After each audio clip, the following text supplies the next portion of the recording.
Hello, everybody. Evan Lane. I'm the Director of Law and Society, and we're here today to talk about an amazing exhibit that's coming to the Gutman Library called Single Bullet, sponsored by the Arlen Specter, Center for Public Policy. And I have some excellent, amazing guests with me today, and they are Ted Nicholas, Karen Albert, Director of the Library. Stefan Lesyork.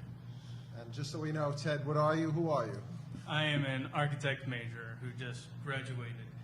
And Stefan is a fourth-year architecture student.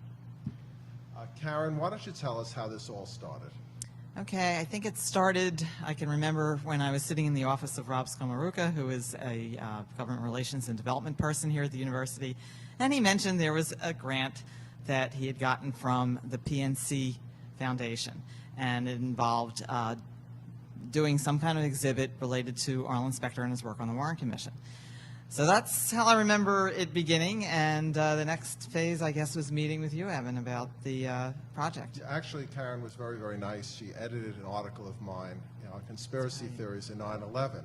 Right. So knowing that I was a conspiracy theory person, we started talking about the JFK assassination. Right, right. And it turned out that you were very, very interested, had done teaching in that area, and seemed like a perfect person to bring into this project, and also along with the students in Law and Society. And then we had this, actually, I believe lightning came through the windows. It actually said, let's have the students do this. Right.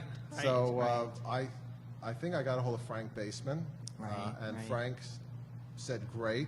He brought in Dave Kratzer, and Dave Kratzer, I think, brought in Don Dunham. Right. And before you knew it, Actually, it was the opposite. It was the other way. It was the other way. I'm just remembering Don Dunham teaches a course in exhibits, and we intended for those students to be part of this process, but there weren't enough students in the class, so the class didn't run, and he had brought in Dave Kratzer, and it turned out that his students, played a major role because so we they were brought there. in 3 colleges, the graphic design kids, the architects in the Law and Society. Right. We brought in the library.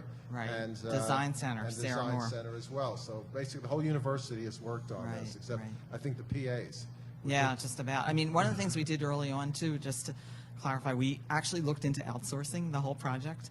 Very, very expensive, and then we realized that, yeah, this could be an Access Learning project, so it's much better to have everybody involved. So what this is serving as is an amazing opportunity for people to see the work of what Philadelphia University students can do. Right. And I think it's great, so let's turn it over to the creative minds here.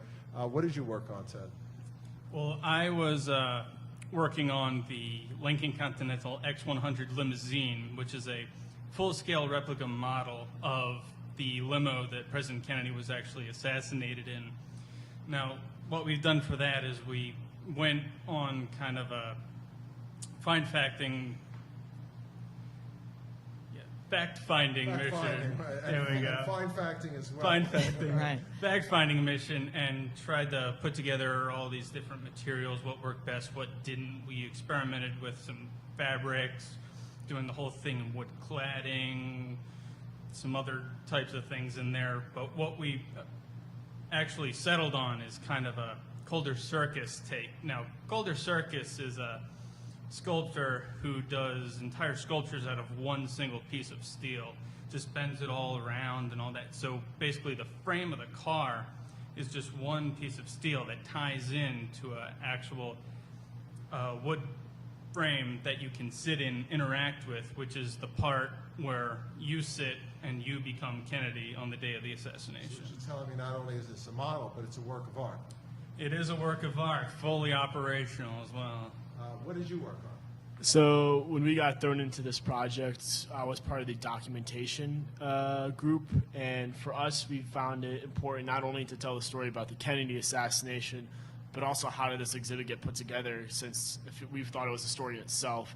So we viewed it as important to share to the people that experienced the exhibit, all the students, all the faculty that involved into making this what it became.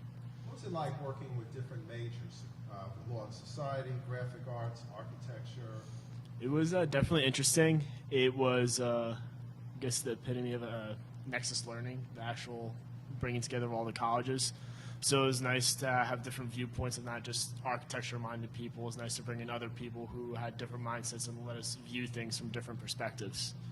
I can tell you, working with Karen and Frank and Don and so forth, it was an amazing process because I come from a more social science background, not on a visual background, but we sort of like played on each other. Like one person We was, did. how about this? The other person, well, how about that? And you're nodding your head, Ted.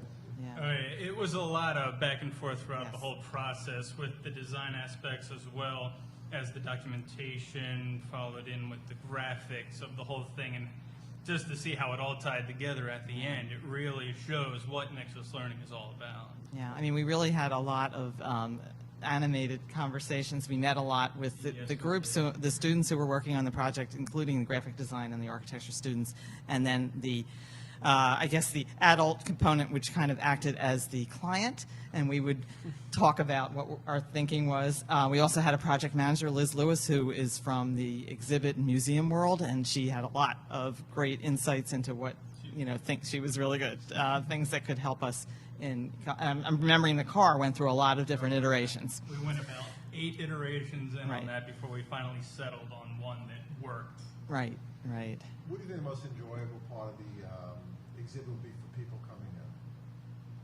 in? I think the overall experience in general, just to see the walkthrough, the storytelling from the assassination, especially seeing it in the view of Arlen Specter, being able to get in his shoes and learn, what made him finally come to the single bullet theory, what made him make the final assumption that it was a single bullet that killed Kennedy.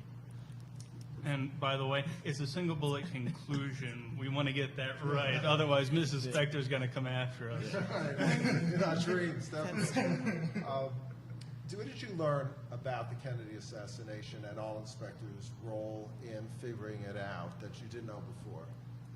Well, thanks to the class that you taught that I took over the summer, I had a pretty good background of the Kennedy assassination with all the different conspiracies going into it, that it was a single shot, and it wasn't two. There was or was not a grassy knoll, which we know is not, as well as the overpass shot that a lot of people bring up, and a bunch of other conspiracies that are coming up now, some gutters, things like that. But Someone this- actually said yesterday that one of the security officers, one of the I heard Secret that Service, shot Kennedy. So it's the never guy on ending. the motorcycle in front of him turned around and shot him as he went to go by.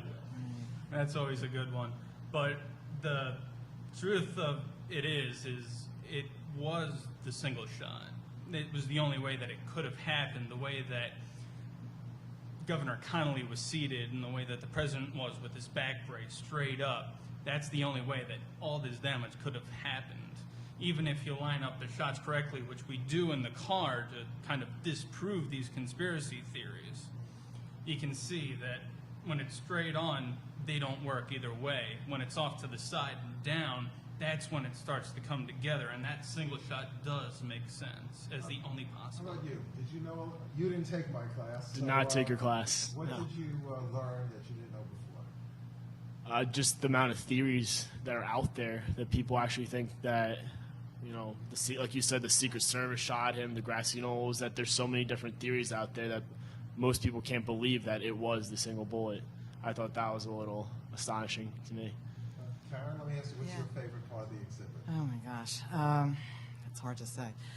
There's so many. I mean, maybe I was most impressed with the Dealey Plaza model because it's just so beautiful looking and authentic, and it does show. Actually, I just wanted to mention there were 3 shots, and the single bullet is talking about the one that Arlen Specter felt hit both, or proved that hit both Kennedy and Connolly, and that was kind of what was leading to the idea that Oswald was the lone gunman.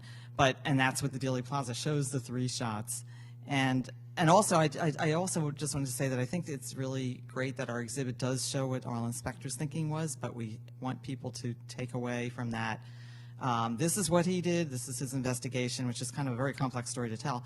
But there may be other ideas that you have, and that's fine. You draw your own conclusions. So even though we kind of show his point of view, it's still up to the visitor to decide for themselves what they think. And interviewing myself, I think the one I enjoy more than anything is that we set the stakes right from the beginning, which a lot of students or people who are not as old as you and I, Karen, who lived through that period, it was a very dangerous time. And the question of who killed Kennedy could well have rested in the Soviets. And if that was a conclusion, we could have gone to war. President Johnson himself was afraid that the Soviets would actually do a preemptory nuclear attack on America. And solving this assassination was one of the most important national security items of that time. No fooling around. And when Specter was involved in this, the stakes were extremely high. Right. And once you come into the exhibit and you know that, you understand just this is an interesting historical story. But more importantly, it was a critical work done by Senator Specter, which may have prevented a war at that time.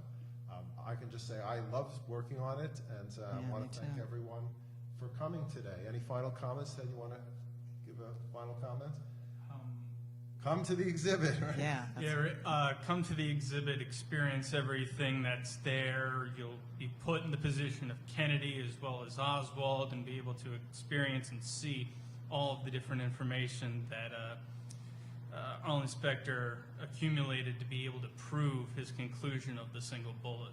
So come, enjoy, and tell your friends. And come to the opening event on October 17th, 4 to 6 p.m., and we'll have one of the few surviving staff council members from the Warren Commission, Howard Willens, who just published a book on History Will Prove Us Right, and he will be there in person. So do come out to the library. Come to the exhibit. Exactly. Thank you very much.